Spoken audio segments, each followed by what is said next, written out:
Welcome to this explainer. Today, we're unpacking the fascinating mechanics behind private equity exits, and more importantly, figuring out which type of company actually makes money for investors in the long run. We've got a massive data set to look through to see exactly what happens when privately backed companies finally hit the public markets. Let's get right into it. So let's kick things off with a quick hypothetical. If you had to invest your own hard-earned cash in a brand new IPO, what's it going to be? Are you going for a flashy, high-growth tech startup or a mature but heavily indebted corporate buyout? It's the classic battle of growth versus value, right? Well, the data actually gives us a definitive and honestly kind of surprising winner. And to find that real answer, we're not just guessing here. We're diving into an incredibly detailed Cass Business School report. This was put together for the London Stock Exchange and the British Private Equity and Venture Capital Association. We're talking about an investigation covering over a decade of data, tracking exactly how these companies performed between 1995 and 2006. Seriously, it's an absolute treasure trove of financial history. Section 1. The Art of the Exit. Now, before we see who wins this aftermarket showdown, we first need to understand how these private equity firms actually cash out their investments in the first place. You see, private equity firms use a bunch of different exit routes to realize their returns. Things like trade sales and loan repayments are super popular when you just look at the sheer volume of transactions. But flotations, or IPOs as we usually call them, those are the premium exits. They only make up a tiny slice of total exits, but they're basically reserved for offloading their absolute largest portfolio companies. Just look at the sheer scale of the money moving around here. See those massive spikes representing the flotations? By 2006, the amount divested through IPOs had literally tripled from the year before, hitting over £1.4 billion. It is absolutely the heavyweight division of corporate exits. Section 2. Venture Capital versus Buyouts. All right, let's meet our two main contenders who actually utilize this massive IPO exit route on the London markets. Out of over 1,700 IPOs in our decade-long dataset, a pretty significant 22% were private equity-backed.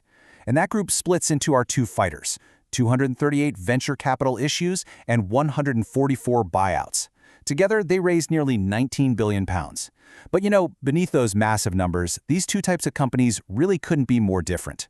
Let's break down this contrast because it's fascinating. On one side, we have the venture capital-backed firms. Think of them as the high R&D sprinters. They're smaller, they spend heavily on research, they have super low profits, but they float at incredibly high valuation multiples. We're talking sometimes valued at over twice their actual assets. On the flip side, we have the buyouts. These guys are the marathoners, much larger, highly profitable, and floating at very modest valuations.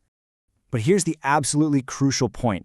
It's all about how heavily leveraged those buyouts are. They are sitting on massive, massive debt burdens, averaging 111.4% debt to total capital. Compare that to the relatively nimble VC firms, which sit at just 18.8%. Now, looking at all that debt, you'd probably think buyouts are a terrible, super risky bet, right? Well, let's see what the data actually says. Section 3. The Aftermarket Showdown. The stage is set for the ultimate test. Who actually performs better for the everyday investor once they finally go public? On the very first day of trading, the flashy VCs definitely seem to win the crowd. They boast a 15.1% equal-weighted return, which just means every company is treated equally in the math, regardless of its size. Compare that to the buyouts' pretty modest 9.4%. The market just loves a good growth story, and VCs generate massive day-one hype. But give it a year, and we get this staggering number. A positive 20% equal-weighted return for buyouts over a 12-month period. No way, right?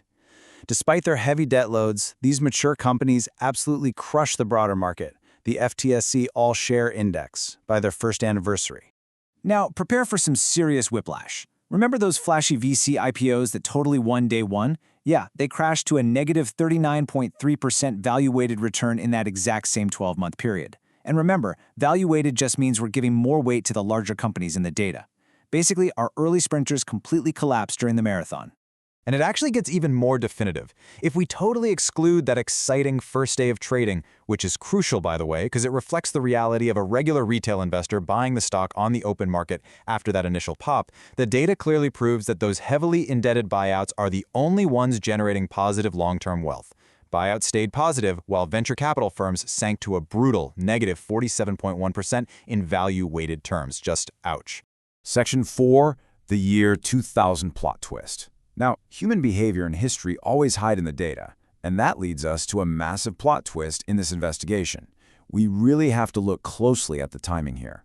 To understand this total VC wipeout, we have to travel back in time to the infamous dot-com bubble, specifically spanning the IPO cohorts of 1999 to 2001. The market environment during this specific window was incredibly volatile, and it completely changed the trajectory of the data we're looking at.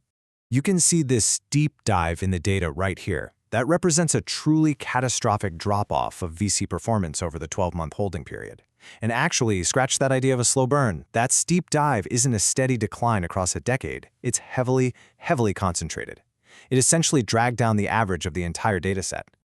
The year 2000 was just an absolute anomaly. We had delayed tech flotations rushing to market right as the bubble burst, and it resulted in a shocking negative 94.3% wealth wipeout for VC IPOs launched during that specific year alone. I mean, it was an absolute bloodbath for investors holding those stocks. But as the report itself notes, and honestly this is a vital piece of context, just a handful of massive tech failures skewed the perception of the entire venture capital market. Think about this. A third of the total market capitalization for all VC-backed IPOs was concentrated in just these few devastating losses. So let's see what happens if we just remove the year 2000 from the math entirely. VC performance instantly improves. The value-weighted 12-month returns jump from that dismal negative 39.3% up to negative 11%. Still not great for sure, but nowhere near as catastrophic. This just brilliantly illustrates how one historical market event and a few giant outliers can completely distort long-term realities. And if we look a little closer at where these companies actually listed, we also see that companies listed on the larger main market consistently performed better in equal-weighted terms than those on the smaller, riskier A market. So the quality and scale of the exchange definitely played a role in stabilizing returns, particularly for standard non-private equity-backed IPOs. By the way, throughout this entire showdown, the core metric we've been relying on is BHAR. That's buy and hold abnormal returns. This metric is absolutely essential because it reminds us that day one hype means basically nothing compared to holding a stock for a full calendar year. It's measuring the true wealth generated for an investor who actually sticks around for the whole shebang. So what does this all mean? What should you take away from this? Well, our investigation reveals three key things. First, IPOs are the premium exit route, really reserved for the biggest assets. Second, buyouts, despite their massive debt, are steady marathoners that consistently generate reliable wealth over that crucial first year.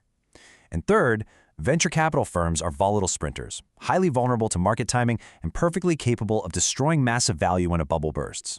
Which leaves us with one final question for you. The next time a flashy, high-growth company goes public with massive media attention, are you going to buy into the day one hype? Or will you remember this data, hold off, and wait to see if it survives a 12-month marathon? Thanks so much for joining me on this explainer, and keep asking the tough questions about where you put your money.